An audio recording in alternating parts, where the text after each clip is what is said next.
Welcome to the East Lansing City Council meeting, regular council meeting, June 21st, 2022. And we'll begin with the roll call. Councilmember Babcock. Present. Councilmember Brookover. Councilmember Watson. Mayor Pro Tem Gregg. Here. Mayor Bacon. Present. Look for a motion to approve the agenda. So moved. Second. Any discussion? Hearing none. Discussion from the citizens? No, not yet. The agenda. No, that's right. We're voting. Yeah, okay, great. All in favor? Aye. Opposed? Motion carries.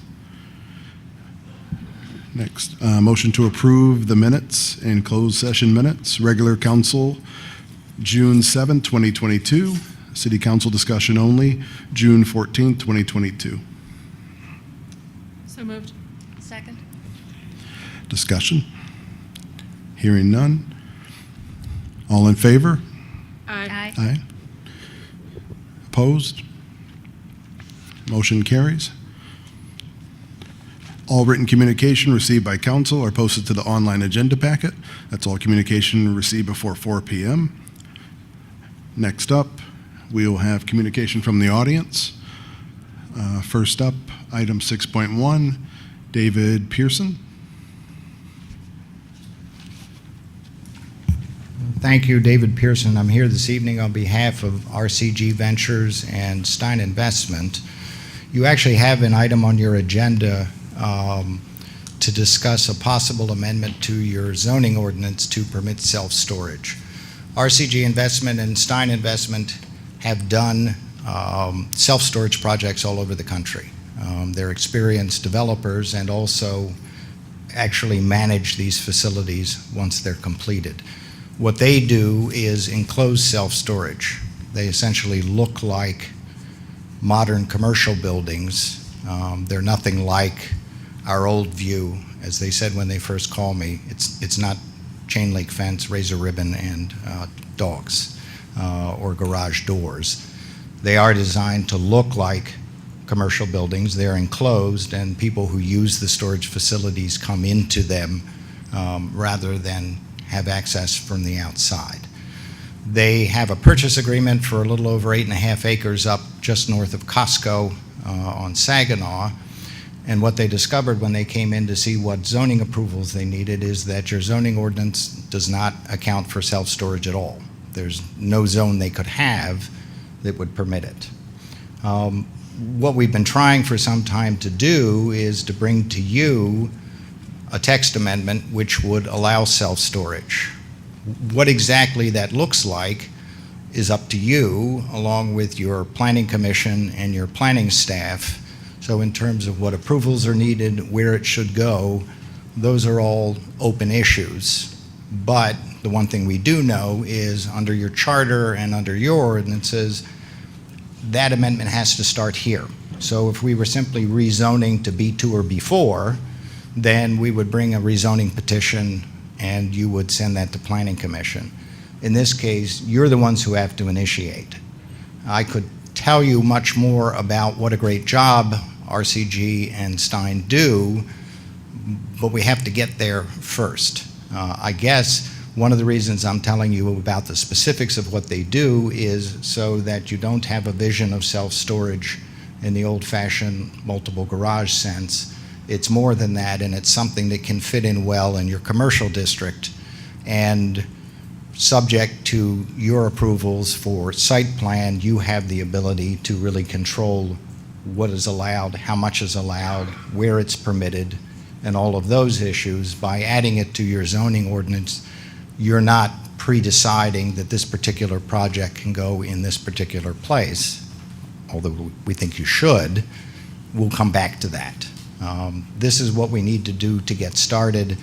I think you have a presentation from your staff on what the issues are, and really what we're hoping for is that you'll initiate the amendment for self-storage in some fashion in your commercial districts and send that to your staff and to your planning commission. Planning commission will hold a public hearing and we'll discuss it You have a great planning commission, and I'm sure the recommendations that they would make would explore the issues that these sort of facilities create. That can then come back to you with a recommendation. You then are in a position to also hold a public hearing and to decide what and how you want to permit it. Mostly what we'd like to see tonight is a move to initiate that, send it to the Planning Commission, and get the process started. Thank you.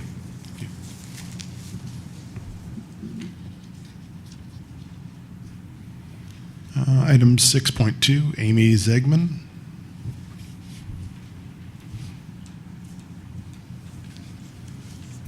Good evening, Mayor Bacon and members of the council.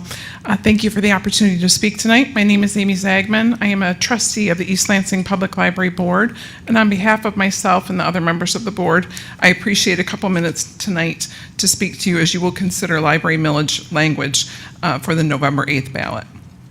We want to share several facts that will be crucial to East Lansing voters' understanding of this renewal request. It's been nearly 10 years since the East Lansing Public Library was on the ballot for its first ever levy. The approved levy was voted on in November 2012 as a 10-year millage. East Lansing Public Library is funded by two 1 mill millages. 1 mill is voted on by the residents of East Lansing, and 1 mill is approved by you, the East Lansing City Council. The request is for renewal, and the millage will not cause an increase in taxes. We're going for a straight renewal of the current millage, which is actually slightly less than 1 mill at 0.997 due to Headley rollback. For someone who owns a $100,000 home with a taxable value of $50,000, their tax rate for 1 mill is $49.85, and for 2 mills, $99.70, which is levied for the library annually. For 2 mills, this breaks down to $8.31 per month. The library's millage is an operating levy, which means it pays for the programs, technology, facility maintenance, collections, staff, and the resources the community has come to expect and love from the East Lansing Public Library. While we are lucky to have support from generous donors and a small amount of state funding and a small amount from state funding and other sources, these mills make up the majority of the library's budget.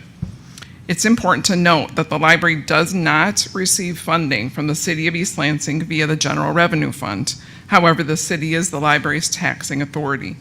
Voters should also know that the city does not pay for maintenance or repairs to the library building and grounds. The library pays the city for intergovernmental services like finance, human resources, and city clerk services in the amount of $104,000 and computer services at an amount over $135,000 annually. In addition, the library pays the city for maintenance, repairs, landscaping, and snow removal. Even with your support of 1 mill, we cannot cover the library's salaries and benefits if the additional mill is not passed by voters. The East Lansing Library will have to reduce hours, staff, and services to the community if the millage fails. As the board of the library, we believe our library director and staff are phenomenal stewards of the funds. Many people in our community recognize the library as a gem. It is most definitely uniquely positioned within city government for all the reasons I have mentioned, and we hope that you will help us ensure that voters understand the items that I've outlined tonight and that they're educated on the need to support the millage. Thank you. Thank you. Liam Carroll, item 5.1.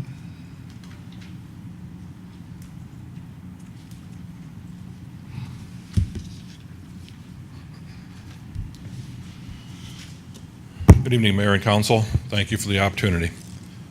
I thought I was going to be speaking a little bit later during the public hearing, but that's okay. I'll speak now. I'm here to speak on 321 Grand River, Karate's Pizzeria. Again, my name is Liam Carroll. I'm a board member of the East Lansing City Center Condominium Association, and I'm here representing those who have asked me to be here. I'm also here to advocate for the wonderful living that our co-owners and my wife and I have come to love. East Lansing was very attractive when my wife and I both retired from our municipal careers and decided to move to East Lansing to enjoy our retirement careers. First, let me start by saying I am very excited and very supportive of a business occupying a vacated storefront. It's good for the city, it's good for the community, and it's good for our future. I would like to thank Mr. Menser and the Planning Commission for hearing our concerns during their time, and for making last-minute changes to accommodate our requests. They did a wonderful job. I would like to carry this just a little bit further forward with a little bit of a request at the end.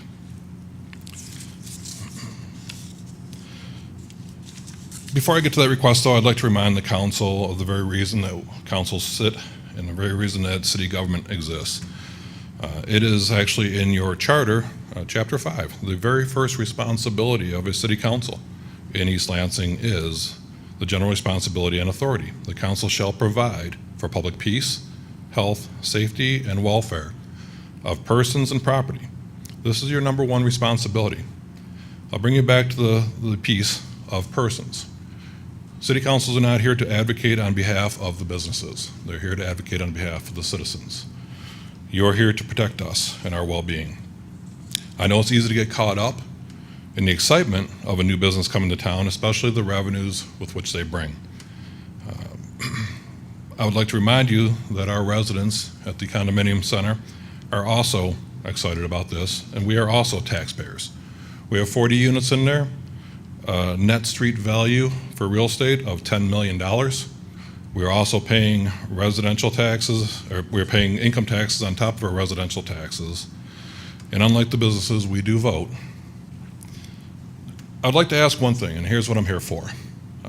During the construction phase, there are many of our units that overlook the common alleyway on the parking structure side, or what would be the back of the pizzeria. We would ask that you do not place the dumpster there, and instead place the dumpster in the porta potties, much like you did with the Raising Cane's Pizzeria on the side street, and in this case, we would ask that you put it on Charles Street. There's very little business frontage there, and it would not be an eyesore or a scent issue for those of us who live and face the alleyway. There's not much room in that alleyway to begin with, and I also fear what the students would do on their way home from the local establishments late at night with a porta potty there. They're horrible when they're tipped over and worse when they're burnt. So in my ask, I would just simply ask that you require that the porta potties and the dumpsters be moved down half a block to the end of the block, much like you did with Raising Cane's. You put it on the MAC side, put that on the Charles side, keep that alleyway open for the students, and so the residents don't have to look at it. In closing, I'd like to remind people, my name is Liam Carroll, and I'm here to advocate for the wonderful living here in East Lansing, and I thank you for your time. Thank you.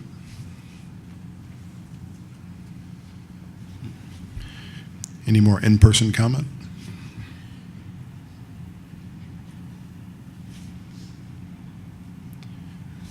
Seeing none. Anyone in the online queue? Callers on the line. Next, communication from council. Councilperson Babcock. Thank you. I know the official Parks and Rec person is Mayor Pro Tem Gregg, but I really wanted to highlight two really excellent events in the past week. First off, we had the Crystal Awards, which the esteemed mayor spoke at, and I got to do a little speaking, emceeing. The Crystal Awards winners for this year are Dr. Nicole Biber, Gary Buckberry, and the late Kathleen Boyle, all of whom are and have been dedicated servants to the community. The event was just spectacular. It was catered by a business called Taste in downtown Lansing. It had Nigerian food, and to be honest, I wasn't sure what I was getting into, particularly plantains. I have a lifelong dislike of all things banana. It was delicious, and it's something that I would never have experienced had it not been for the Crystal Awards.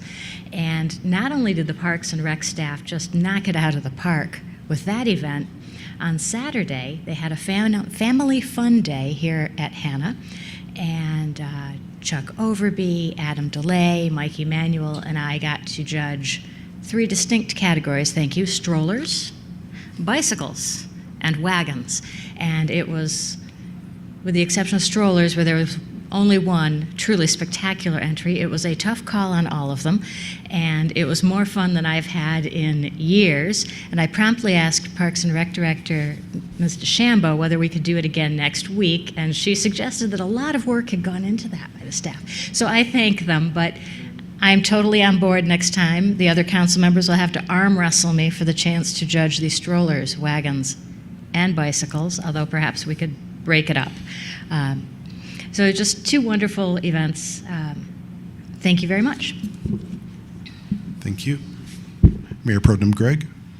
I wanted to congratulate staff on pulling off the Jazz Festival last weekend. I love watching our tried and true festivals fit into new configurations downtown. I thought having the stage in the end of the Albert Street alfresco area was a great use of that space and really highlighted the hard work that's gone into the downtown placemaking. So cheers all around for that. And that's really all I have tonight. Thank you.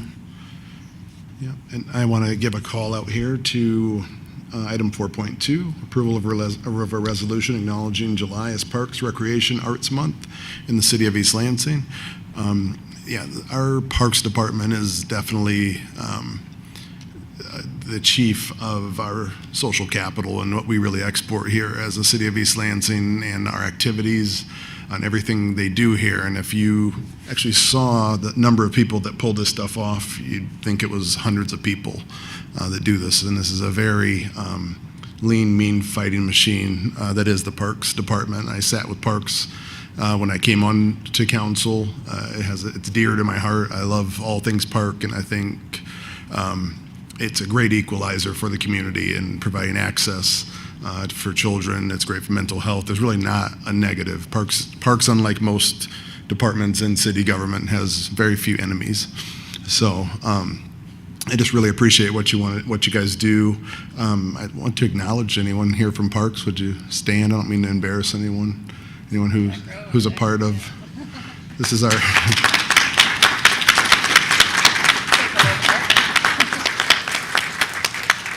That's a portion of our super team that gets so much done and helps us multiply everything from everything that we get done here. So keep an eye out. I can't even keep track of the festivals and activities that they have. I usually have to call Kathy up to remind me. I can't even. It's such an incredible lift that you guys do, and it doesn't go without notice.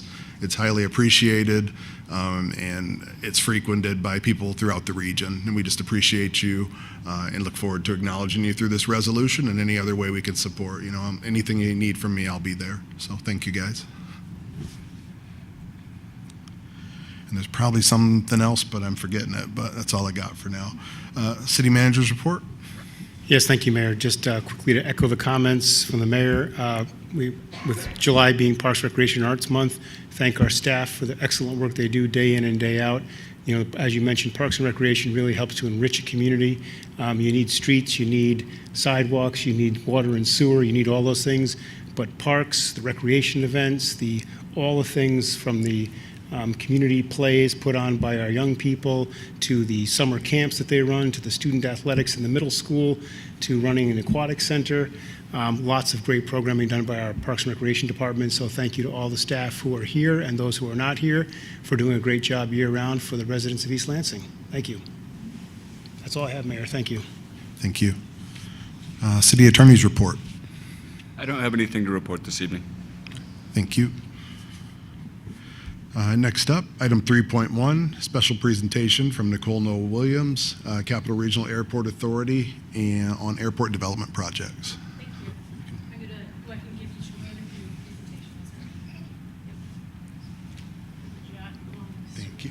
Thank you. Thank you, Mayor and Council members. I'm Nicole Noll-Williams. I'm the President and CEO for the Capital Region Airport Authority. I've been in this position, this role, for a little over a year, but have been in the industry since '90. I started out loading, unloading planes and de-icing aircrafts actually here at the Lansing Airport for United Airlines. And my career has just blossomed and grown from there in various areas, and it's brought me back here to the airport as the President and CEO. So I'm excited to be back. Thank you for the opportunity to come in and give you guys an update on some of the details and projects we've been working on alone within this past year. So on to the next slide. And you can move on to the next one. There you go. Thank you. So the Airport Authority, we actually own and operate the Capital Region International Airport that folks know as the Lansing Airport. And then we also own Mason Jewett Field. So here in Lansing, we actually have a little over 2,000 acres of land. It sits in actually all 3 counties. And then down in Mason, a little over 300 acres. And with that property, we also have educational programs that we've partnered with Lansing Community College that they house a maintenance program down in our Mason facilities, primarily a general and corporate aviation airport field. So 4 of our key priorities. You know, think of an airport, everybody's primarily thinking of passenger travel, so it's expanding, retaining domestic international travel, but it's also looking at opportunities for growth for cargo development and land development. Next slide. So the next slide highlights our board. It's 3 board members appointed from the city of Lansing and 3 board members that are appointed from Ingham County, and then we have ex officios from Eaton County and Clinton County providing additional support insight. On to the next slide. So on this slide, we highlight a few key development projects. When you think of MEDC, you're thinking of incentives, you know, Michigan Economic Development Corporation. You're thinking of incentives and how can the state itself help support startup corporations, small businesses, large businesses to grow, to move to our state. And that's what airline incentives provide. And those are traditionally here in the state of Michigan provided from airports. In neighboring states, there actually is funding on the state level that helps to provide incentives to expand, increase air service in airports throughout their states. So that's something that I've had ongoing conversations on the state to see what they can do and how we can maneuver and development efforts down the road.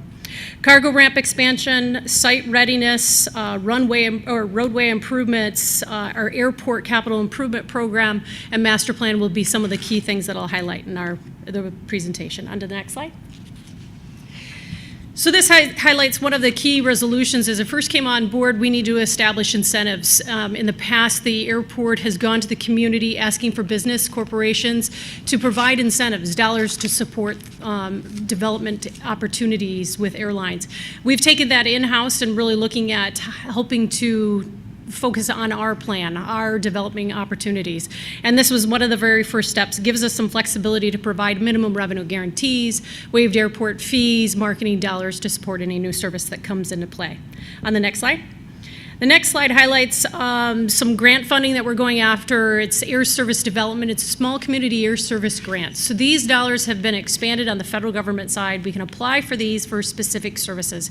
We just submitted a request with $500 minimum revenue guarantee. So to explain what an MRG is, if an airline's anticipating make so much revenue each month, we go through and we cross-reference these at the end of the year, the highs and lows, we average them out, see where we end up when it's all said and done. We've processed MRGs in the past here in Lansing, and other airports throughout the state of Michigan have done the same. Pretty standard in the industry. But this provides us some additional funds outside of funds that we've allocated to provide the support for air service. On to the next slide. So when I first came on board, one of the other key things was cargo ramp expansion. So if you think of the Lansing Airport, we're like a mall. We're maintaining safe, secure facilities. We have an operations department, public safety department that's police, fire, and EMS trained. We have, of course, the administration in our maintenance department. But one of the key things that kind of ties in with all that we're doing that with a staff of 42 people. So all the badges that are allow access in the airport, we have a little over 700 badges that are issued. So that means all of our tenants make up the difference of those that are coming in and out. Tenants are Delta Airlines, American Airlines, TSA, FAA. Those are all of our tenants. Well, UPS has a little over 200 employees that are in and out of the Lansing region. This is a Midwest hub for UPS, and during their peak, they're eating up all of the cargo ramp space. So first thing in the morning, later in the evening, between the larger aircrafts and smaller aircrafts that are bringing products in from throughout the state and neighboring states. They eat up most of that ramp space. So if we're going to see opportunities with growth with UPS, or think of Amazon just building a 1 million square foot facility down the road from the airport, how can we tap into other opportunities to expand cargo? One thing to note, we are 90 minutes from 90% of the state's population. So it creates this central location that we can help bring in product and have that distributed out and help make sure it's delivered not only to your front door, but manufacturing and other development opportunities. You move on to the next slide. Kind of highlights a little bit of the design itself for the cargo ramp. And then on to the next slide, the next key phase. So we talk about cargo development, now land development. So with that acreage that we have a key area of 37 acres that we're working on expanding and developing. We own the land, so what we do is we'll lease out the land for any future development opportunities. But to do that, we need to have the foundation put in place. We need to have all the utilities, so it's build ready. And so we have submitted an application for an EDA grant, economic development grant, and that's federal funds. It's a $4.4 million grant that we've placed a request, and we are in the second round of consideration for funding for that project. So we're looking forward to that piece coming together. Now, tied in with both of these projects, one, federal government did provide us an earmark for $8.183 million for the cargo ramp expansion. That is in the state of Michigan, the single largest funded single project in the state of Michigan, the third largest single project funded in the United States for airports. So it was a huge win for this region to have this and help develop opportunities for future growth. And we also received a $2 million in state earmark to help support a combination of both of these, the cargo ramp as well as some of the land development efforts and the prep that's necessary. On to the next slide. We're highlighting, and you can move on to the next. That's the acreage. That's 37 acres and how it's parceled out.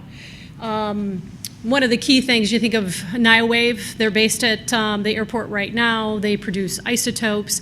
And one of the reasons why they located at the airport is because they needed that direct, quick access to ship out their product. It has a short shelf life. So it needs to get from production on a plane to where it needs to be into the hospitals to either for testing or providing additional support for patients. The next slide highlights some of the road improvements. So if we're looking at the airport, big picture, we own the boulevard and we also own the Port Lansing Road, so the north-south and east-west aspects of the airport. So if you're expanding service and opportunities for additional trucks, additional employees to maintain and operate within the space, we got to improve our road system and make sure we're prepared for that down the road. So we're going after a RAISE grant. It is a $6.8 million grant request, and it'll expand our roads to a Class A road system, provide the additional support that's necessary to make it easier for the semi-trucks to come and go, with the boulevard being one ways, north and south, looking at how can we add in a roundabout, semi-grade roundabout that could support the smooth transition there just north of the railroad tracks. On to the next page, next slide. And this highlights some of those key areas of what we're looking at for Port Lansing Road as well as the boulevard. The next slide. This slide really does highlight some of the funding sources that will be used on the state to support partial roads as well as a glycol pond. So think in the winter, your plane is being de-iced, the fluid that's going on it is called glycol. That actually drains through the cargo ramp space, falls into a glycol pond, catch pond, to dilute that before it leaves the airport grounds. If we expand the cargo ramp, over 63% of a cargo ramp expansion, we're going to need another glycol pond. So this additional funding will help support that project as well. On to the next slide. This is the Airport Capital Improvement Program. One of the challenges in our industry is reduced numbers of funds coming in and being available on the federal side. So, for example, you're buying a plane ticket, average ticket cost used to be about $500, a little over 15 years ago. They were paid a tax on that. The tax went into the feds. Those dollars were then distributed and used to help support infrastructure for airports across the United States. Now you look at the average ticket price of right around $350 because the airlines have taken out luggage, they've taken out your seat assignments, they've taken all that out from the cost of the ticket, right? So when you show up at the airport, then you're paying $50 for your bag, you're paying $20 for your seat assignment. No taxes are being collected on those. So we're missing out on an opportunity there that used to be in place years ago to help provide development for airports and this aging infrastructure, which is a whole, another challenge on the federal side of establishing some additional funding sources. But your airport capital improvement program dollars, that's where those funds come from. It all goes back to who's using the airport, and what percentage we actually receive is based off of, let's just be frank, how many butts are in the seats of the airplane. And if that increases, the more funding comes in our direction. But these are just some basic projects that are in the works, from taxiway improvements, a master plan update I'll mention a little bit about, some of the cargo ramp design, and some rehab work that we're doing with Apron. That's where the aircraft actually parks at the airport. On the next slide, you're going to see some of the construction projects that are focused on at our Mason Airport. Improving taxiways, improving, well, think of the obstacles. You got trees. As the trees continue to grow, we have to reduce the trees or eliminate those trees in the paths so aircrafts can come and go safely. On to the next slide, master plan. So with a master plan, you're going to look at the big picture of the airport. We just completed an airport layout plan for Mason, which is all that you need for a general aviation airport. But airport, like the Capital Region International Airport, you need a master plan. And this helps to develop and set the future for 10, 15, 20 years down the road. So I'll be asking each of you to be engaged and involved in some of these breakout sessions. It'll take us approximately a year and a half to complete. We're going to fast track a couple projects.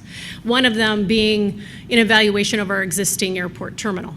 We are one of the oldest commercial airport terminals in the state of Michigan, and the ongoing challenges with boiler systems and lack of technology in areas, lack of space availability for airlines in their cargo area. Those are some of the key things that we'll be focusing on moving forward. But that's one of those things that we will be looking at outside of basic things like runways, taxiways, cross runways, and how we can support the bigger picture moving forward. So it's been a busy year. We can move on to the next slide, and you can move on to the next one. One of the key things, we're coming out of a pandemic when I came on board, and we're still dealing with many challenges tied into that. But we didn't have any coffee available upstairs. So think of yourself flying out on a morning flight, let's say to Chicago O'Hare and connecting and going somewhere, but there's no coffee for you. So immediately we made a couple changes. There was a business center on the second floor. If you're familiar with flying in and out of the airport, we opened up all of that space, put in a market 24/7, providing that quick access, grab foods, and those types of things. But in addition, we also got an operator for our restaurant because we had lost our operator during the pandemic. And they're back up and running, and we have now a liquor license that recently just got approved. So we're excited. You can grab a cocktail or a beer before you head out on your flight as well. Move on to the next slide. And these are some images of some of the infrastructure within the lounge area on the second floor for customers before they hop on a flight. The next slide highlights a little bit more of that business center kind of lounge space that's now available in the airport terminal. There's also 2 bathrooms that are located with us in this space, and we've added an extension, so there's a nursing bathroom available, family bathroom that's available now within that space as well. So if you move forward 2 slides, you're going to see some of the key things that we think about and talk about when you think of an airport. You're thinking of passenger travel, right? So all the stuff that I've talked about before, you go, what? Cargo, land development. That's kind of one of those things I'm excited about because we're looking at how do we diversify revenues. But the core is passenger travel. So we look at the 30-minute drive around Lansing, and that includes East Lansing, as our catchment area. That means you are our people. We want you to fly in and out of Lansing. Because just like a small business, the more you use the small business, the more they'll grow, the more opportunities they'll have to hire more people, the opportunities of additional services and products they'll be able to provide. And then you move on to the next slide. This kind of highlights the 45-minute drive around Lansing. It's 1.2 million people. And in that region, you have a bit of a mix depending on the type of service and where people are traveling to, and of course, cost of airfare. The next one is the 60-minute drive around the airport. And that is 3.2 million people in population. So it depends on the type of service. If we're talking about nonstops Florida, nonstops Vegas, our Washington, D.C. service, we can easily pull from that 3.6 million people in population and well beyond when we're talking about our international passenger service. Go ahead and hit on the next slide. So folks in the audience probably can't see too much of this, but there's a lot of red, which is not good. And that means it's a decline of service since the pandemic started. And one of the key pieces that I want to make sure you guys are aware of, and maybe you've seen the headlines about pilot shortage, and but to understand why there's a pilot shortage, this is not new. This is something that was discussed a good 10, 15 years ago. I was meeting with airlines and other small size airports talking about what the future is going to hold as we continue to see our baby boomers mandatory retirement age of 65 have to retire. And then one of the other key challenges that happened a few years back, which it used to require 250 hours to fly in the right seat of an airplane of a Delta Airlines, right? Federal regulations changed from 250 to 1,500 hours. That's about $100,000 additional training costs just to get to that level. Now there's some options to get out of that 1,500. If you come out of the military, it's $750. If you come with a bachelor's degree, flight instructors, let's say down at Western Michigan, they have their bachelor's degree, they're working on getting their hours, they get picked up by any of these airlines at 900 hours. They train them for the last 100, they start flying at 1,000. If you have an associate's degree, it's 1,200. So this is also another key change that impacted the industry. And then you add a pandemic where you have a whole bunch of early retirements that happened. And not realizing the return of leisure travel would be as high as it was, we've got a slow response in the pilot shortage. And that's why we're seeing a lot of the red on this screen still. And we will for the next few months. Because of the lack of pilots, we lost United Airlines in and out of here. We also have a very slow return on the business traveler within this region. And we're slowly getting a rebound within that business travel, but I need to make sure we are looking at Lansing first, looking at the opportunities for here to see future growth and opportunities. One exciting thing to add, Apple Vacations did announce their schedule for next year. It'll start the end of January. They're returning 3 flights to Cancun, 2 flights to Punta Cana, and this year they're adding Jamaica. So all of these are nonstop from Lansing. You come back and you clear customs at the Lansing airport because we're a unique airport to many other international airports in the state of Michigan. Detroit and Lansing are the only 2 that can clear an aircraft of over 19 people on an international plane. And that gives us the opportunity to be able to offer these international passenger services to these great destinations when it's snowing and cold here. So they're out now and available, so folks looking for a vacation, make sure you get connected. On to the next slide. This also highlights what we're seeing as part of the trend. We still see a reduction. If you look at the right side, your legacy carriers, your Delta, United, Americans, there's really slow in returning. These are showing you number of flights in comparison to 2019. What you're seeing here was Frontier, Spirit, Allegiant, the low-cost carriers continue to grow because when people were getting back to travel, wanting to travel, it was leisure-focused. And they were the carriers to respond quickly. On to the next slide. You'll see all the way over to the right-hand side, 3 in. DTW is Detroit, and that's representing the amount of flights reduced since 2019 in comparison to today. So they're still down 27% in flights in Detroit. Of course, that means a lot of small, mid-sized airports across the mid-Michigan or Midwest are being impacted. Less flights in Detroit, where we're connecting. That means there's less flights out of our regions. On to the next slide. And this highlights some of the key potentials for future. So we talk about the challenges, but we also need to talk about where there's some opportunities. And opportunities are Delta to Atlanta, American to Charlotte, looking at low-cost carrier service to New York, Orlando, Fort Lauderdale, Phoenix, Vegas. Those are some key markets that we've got enough demand in this region to support. But the key thing is, if the airlines don't see us using what we currently have, why would they bring us more?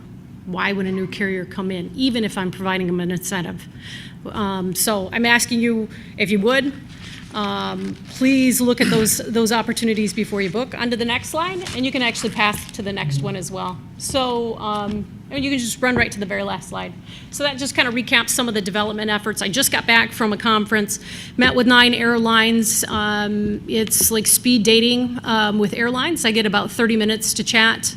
I put a request in airlines I want to meet. Airlines put a request in airports they want to meet. And there's a company in the middle that meets us all together. So great discussions, great future opportunities. Almost every one of them said pilot shortage is an issue for us, and they said if you can find me 4 pilots, I'll guarantee you flights anywhere you want to go. But I don't have 4 pilots in my pocket. But that's one of the key challenges for us down the road. What I'm here today is I want to ask you guys to look at your travel policies. What's being put in place? Do you have a travel policy? What's the restrictions within your travel policy? The Mid-Michigan Business Travel Coalition is out meeting with community leaders. So the coalition is focusing on supporting the Lansing Airport and their efforts. And it includes representation from Michigan State University, Auto Owners, Farm Bureau, Jackson National. Basically all the key organizations throughout this region have a travel policy that's put in place, and many of them are making changes to it, basically asking and or mandating their employees to fly Lansing first. Even if it costs up to $200 more to fly from Lansing, they want you to support because of the economic impact that has on the region versus taking that money and driving it down the road. Asking them to support that. And above and beyond that, then you look at those alternative options and you're authorized to do so. But I'm asking you guys to look at your travel policies and make any of those adjustments. Would love any questions, comments, thoughts? You know, I've lived in Lansing for most of my past 50 years, and I have never seen a presentation like this from the airport, and this is transformative. Thank you. I also remember being on the 2nd floor and facing O'Hare and no coffee. It was not a pleasant moment. Yep. You know, for a long time, well, when I was flying, which was about 10 years ago, the buzz was never ever get the last connector to Lansing because you inevitably will not be on that plane. And that had more to do with the carrier that served it, but you were not going to get home, right? Yep. And this is a whole new day. I mean, you've got this. One question I do have is, do you have statistics on the timely connections?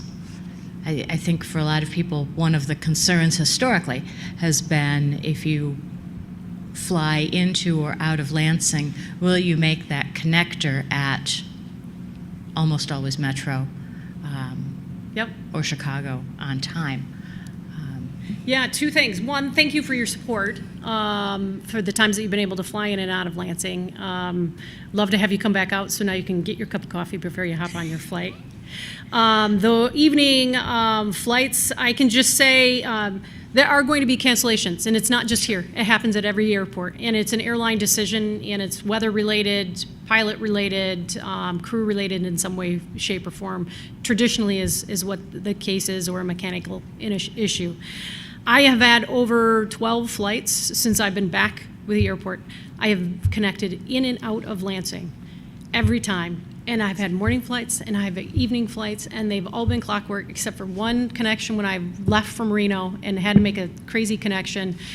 However, somehow the agent was able to get me to Detroit in a different market, and I was still able to make my flight up to Lansing. So there are going to be times, there are going to be challenges. I'm not going to say it's going to be easy, but I do know, example, I just had, there's a local association housed here in Lansing, I think state capital, a lot of state associations headquartered here and traveling frequently.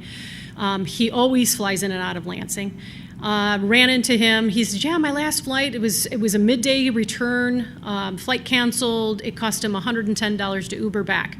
He said the cost it would have been for me to park at the airport in Detroit in comparison to what I pay for my parking in Lansing. There's no question. That was the easiest thing for him, and he is committed and would always fly in and out of Lansing. That's just one scenario to kind of help provide. The connection times, it's really looking at that 2-hour window. That's kind of a logical connection time in and out of Detroit and or Chicago. Much beyond that, it gets to be a point where people are going, wait, 2 hours, 3 hours, it's too much. But I do have stats on the connections and the markets that we can connect to, whether it's be out of Detroit, out of Chicago, or out of Washington, in DC.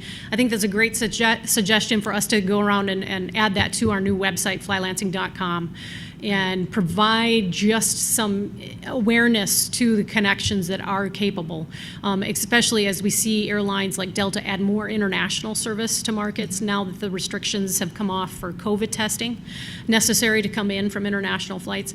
That is going to continue to grow, and we'll just see those numbers increase. Now, before, in 2019, we had well over 500 destinations that you could connect to within a 2-hour window of time with the flights that were available in and out of Lansing. I don't believe that number's as high because of the reduction that's happened across. But thank you for the suggestion, and we'll circle back around and look at opportunities to add that to our website. Well, thank you. Very nice presentation. Thank you. I grew up in a small town with a small airport. It was actually Fargo, North Dakota, Hector International Airport. Oh my gosh, I've been there. Yes. Which claimed one international flight, so we got to be in an international airport. But the travel experience in small airports is just so vastly superior to large airports. Anyway, if I can't fly out of Lansing, I'll fly out of Flint or Grand Rapids before I'll go to Detroit. Not that Detroit is not a fabulous airport, but it's just stressful. So looking forward to more flights to Minneapolis so that I can ship my children back to their grandparents regularly. But Yep. keep up the good work. I think it's great, and also appreciate access to caffeine. Yes, well, thank you. And I think Delta's key priority is adding more frequency to Detroit back into the market first. Minneapolis is next on their list. I continue to push Atlanta because Atlanta would be key for us, especially all the manufacturing we have that's in South America. The connections are, I should explain, that is the busiest airport in the United States with providing destinations and frequency to get you everywhere throughout the world. Wow. So that would be key for us and key for our businesses. Yeah, thank you for the presentation. And it doesn't feel like it's going to be small for long when you're describing those types of investments, so that's pretty impressive. This is probably historical. I don't, with your board and your directors and the people who are seated, was East Lansing never seated with you guys, or has MSU never been seated anywhere with the board to have some skin in the? I don't want any part of that. Yeah. But if someone, a representative from East Lansing, or council members yeah.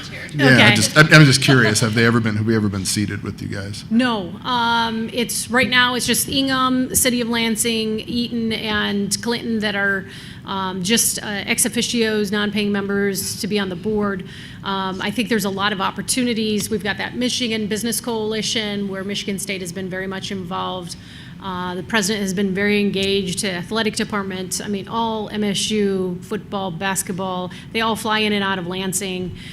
We have a lot of old athletes, past athletes, I should say, that return and fly in and out of Lansing on a regular basis as well. So this is your airport. And so whatever we can do to help support whatever the challenges or efforts you have, bring it to us. Because, for example, I'm working with a local company that has a hazardous material that is being shipped right now out of Detroit.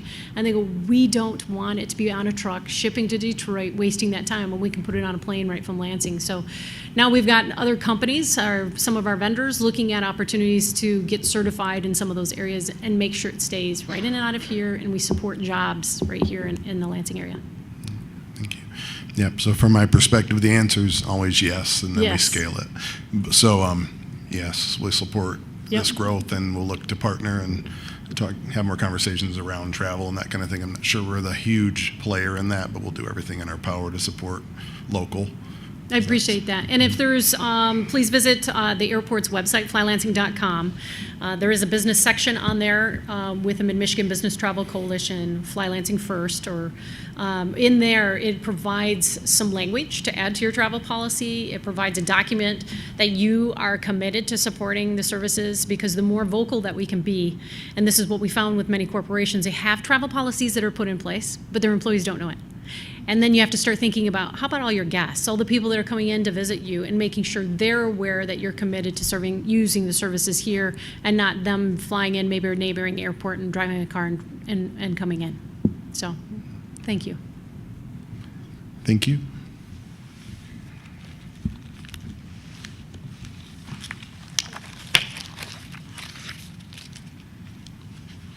Next up, item 3.2, special presentation, Capital Area Michigan Works. regarding proposed workforce development rules change. Good evening, and thank you for the invitation to be with you today.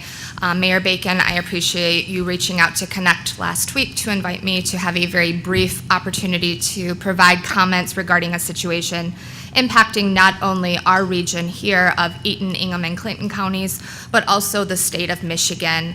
There is a program that the United States Department of Labor implements and that we regionally and locally have control of called the Wagner-Pizer program. In a nutshell, that program provides an opportunity for any of our job seekers within this Tri-County region that need support to be able to be successful in transitioning their careers, finding employment, exploring retraining opportunities, and making sure that they have the supports necessary to retain and gain meaningful employment. That is the program that operates all of these. In addition to that, it also supports our employers in being able to access the talent that they so desperately need right now, as well as serving our new American population, given that Ingham County is one of the 5 resettlement agency locations here in Michigan. This would also impact our services that we would be able to provide. What is being proposed is to make a change in how Michigan is staffing this program specifically. Back in 1998, Michigan was able to file and to have approval from the federal government to allow for that flexibility in Michigan to have a staffing structure that met the needs of the local partners and the organizations and the governance. And that was able to allow for that flexibility to really meet the needs of what those regions looked like. This proposed rule would take away that opportunity for us to be able to have that flexibility and instead would require that state staff would be implementing the program services. Now, on a face value, that might not seem as big of a deal as it is, but it's substantial, and it's the biggest workforce challenge that we've had in 2 decades. It's significant because the over 400 staff that we have that are currently providing these services to our job seeker communities as well as the employers around the state would be reduced, and we would have 300 positions eliminated. It's substantial. That's 300 people that would not be able to help provide the supports necessary to keep our workforce competitive, ready to move, and to help support our employers in being able to make sure that they are providing skills to up-train, to upskill, and to retain the talent that's so necessary as we continue to recover from the pandemic. What would happen additionally is that of the 99 Michigan Works Agency locations across the state of Michigan, 20 of those would be closed, and there would be an 80% decrease in the services that would be provided to the constituents of our region as well as across the state. It's substantial. And what I'm here to just provide an overview of is that information, but also to let you know that we are currently in our final day of asking for support to sign on and to make a request to advocate for Michigan to be able to retain the current model that we currently have in existence, for us to be able to staff our programs, to be able to implement in the way that is necessary for successful transformation of our communities, and to also ensure that we are there and ready to provide those services to the special populations we work with, as well as employers across the industry. We had a sign-on for support that concluded last Tuesday. Mayor Bacon, I really appreciate you taking time to make sure that you signed on to support us. Mayor Pro Tem Gregg also sits on our board and has been well-versed in the challenges that we have been facing, and we wanted to ensure that the rest of you also were aware of what was going on. It would impact East Lansing, it would impact Lansing, it would impact Eaton, Clinton, and Ingham counties. So today, in our final efforts, by 11:59 tonight, we are in the final stages of collecting comments that will be submitted to the United States Department of Labor to advocate for why our system in Michigan works, why we want to maintain our current structure, and why we know the value of these important services that we're offering to our job seekers and our customers, that our employers need to remain in place in the structure that they are now. So in a nutshell, that is it. I know there was a document that was included in your packet that offered information. If you are so willing to submit comment formally, you can choose to do so at your convenience this evening if you have time to do that. What will happen from here is that the federal government will review all of those comments to make their final recommendation for the impacts that it may have to Michigan for moving forward from here. I am open to having any questions that you have or any comments.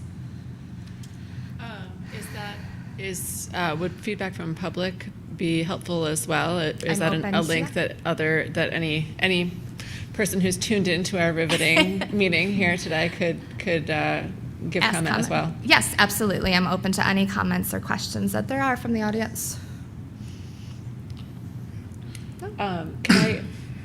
Where is this coming from? I guess is it just like a streamlining idea? So, yeah, It that's seems like a very, very critical time to. It is. Yes. So there are 3 states in the United States who are currently under this status like Michigan is. So those states are Colorado, Massachusetts, and Michigan. Michigan has been the longest standing in having the format and the structure that we have.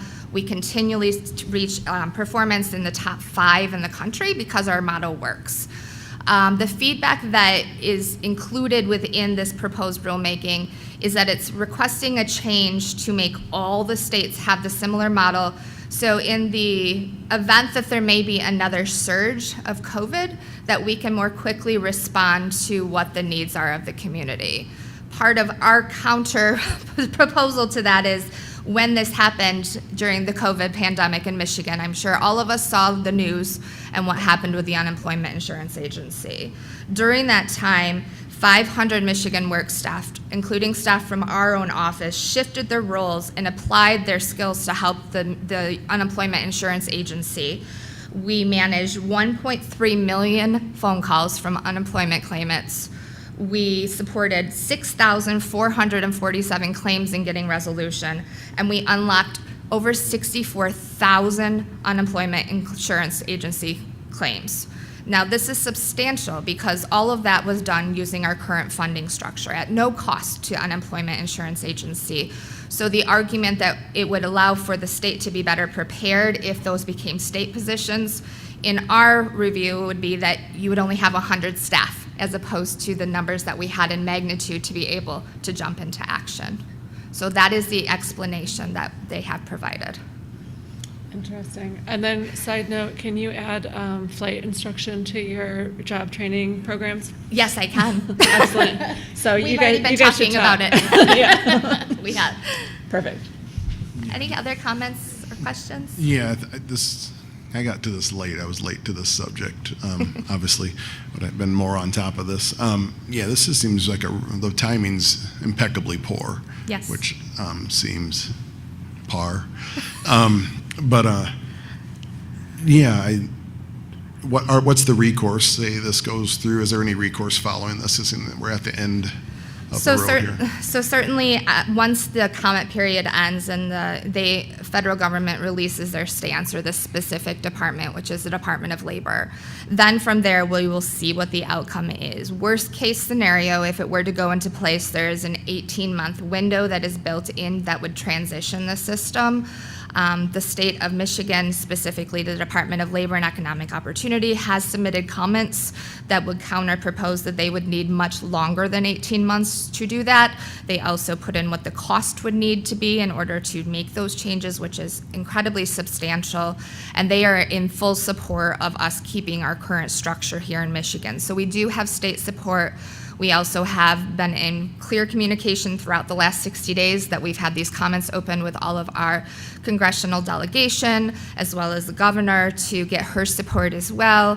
And we've had some bipartisan movement to submit a resolution for bipartisan approval across the board in the coming months. So while the comment period closes effective this evening at 11:59, the fight will continue, and we are planning to take our next steps based on what those outlined metrics are that they respond to based on our feedback.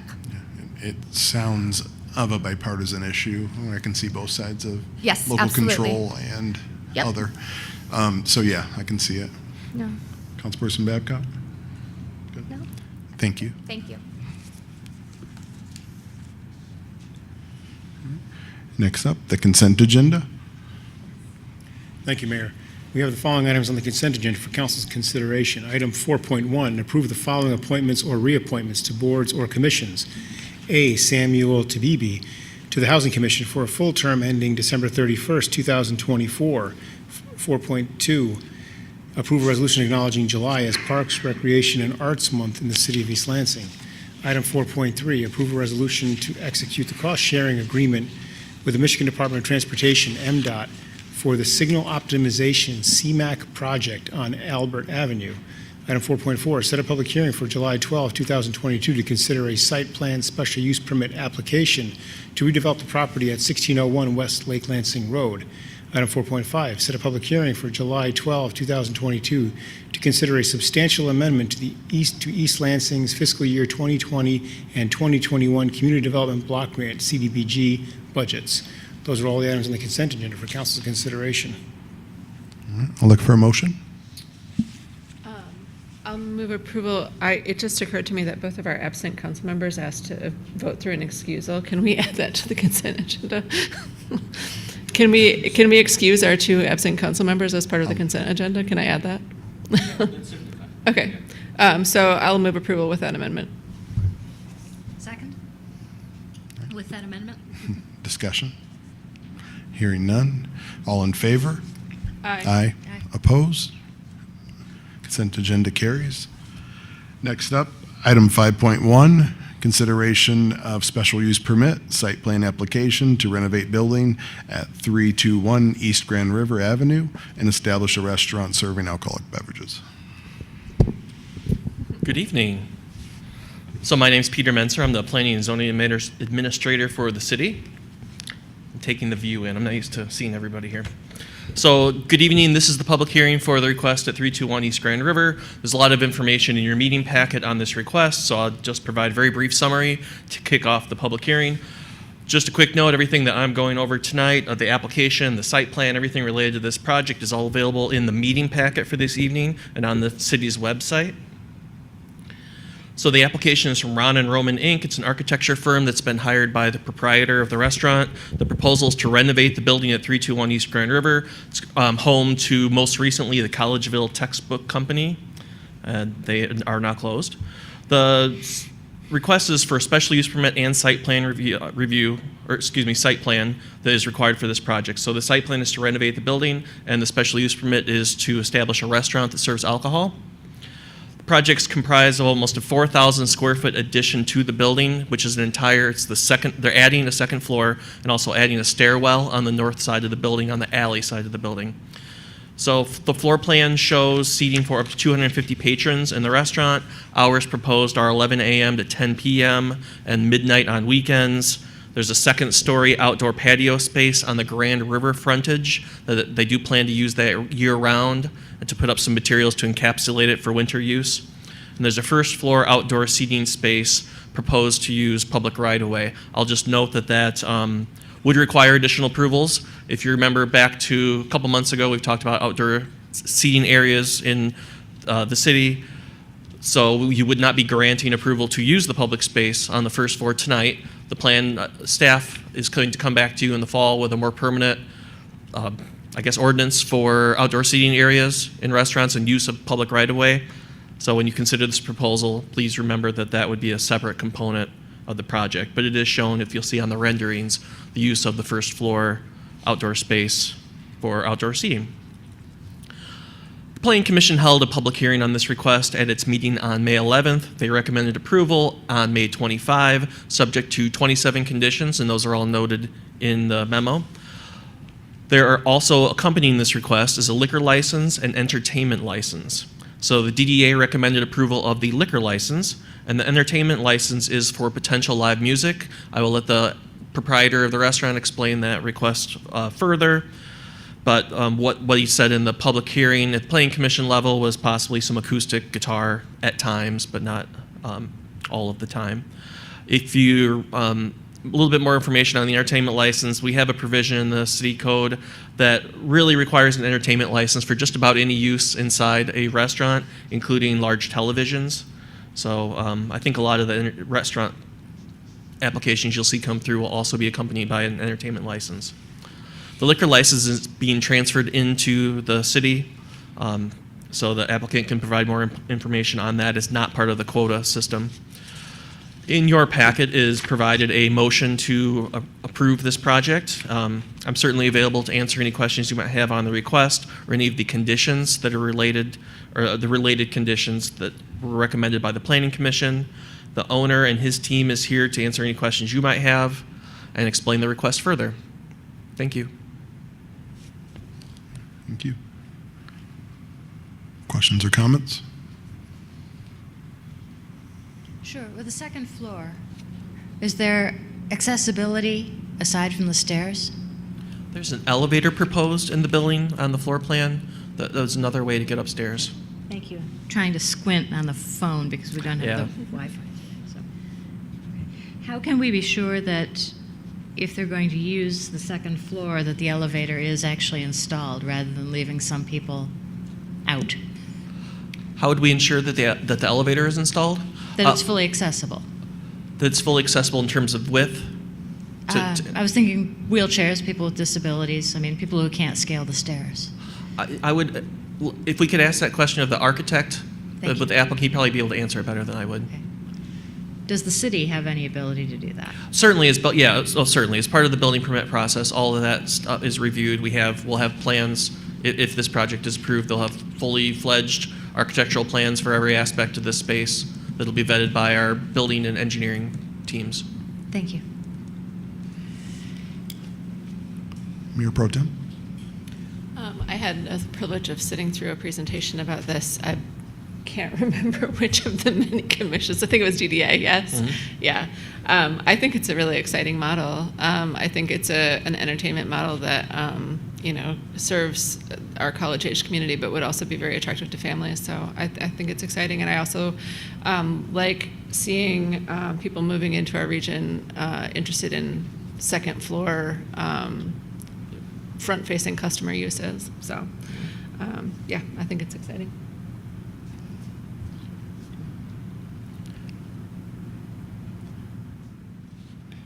I really don't have any legitimate questions at this time.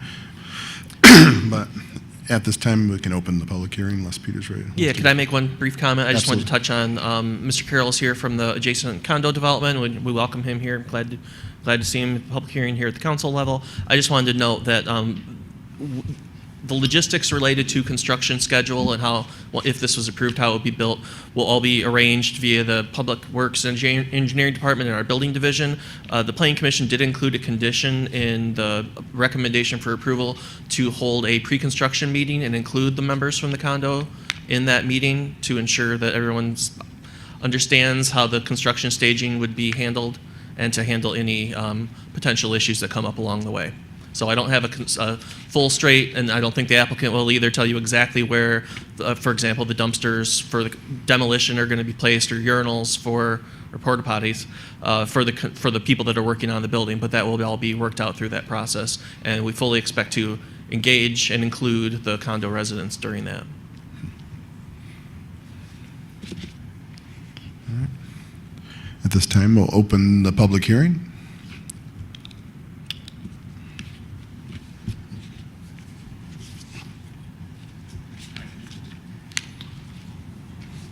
Going to read this, I guess. My name is Jim Worth. I live and work with my family on West Grand River Avenue in the Glen Cairn neighborhood. I'm here tonight to again raise a complaint about the excessive vehicle noise throughout East Lansing and the speeding and dangerous driving up and down Grand River Avenue between Harrison Road and Coolidge Road. I brought up the issue of excessive vehicle noise from modified mufflers and tricked out motorcycles a little over a year ago at the May 25th council meeting. That was one of the remote Zoom type calls, so I called in on the phone.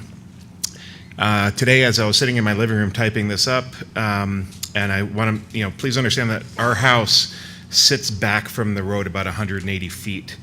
I could hear the modified exhausts on the vehicles at the traffic lights at Coolidge, which is about 0.2 miles away from my house, and at Harrison, about 0.35 miles away from my house.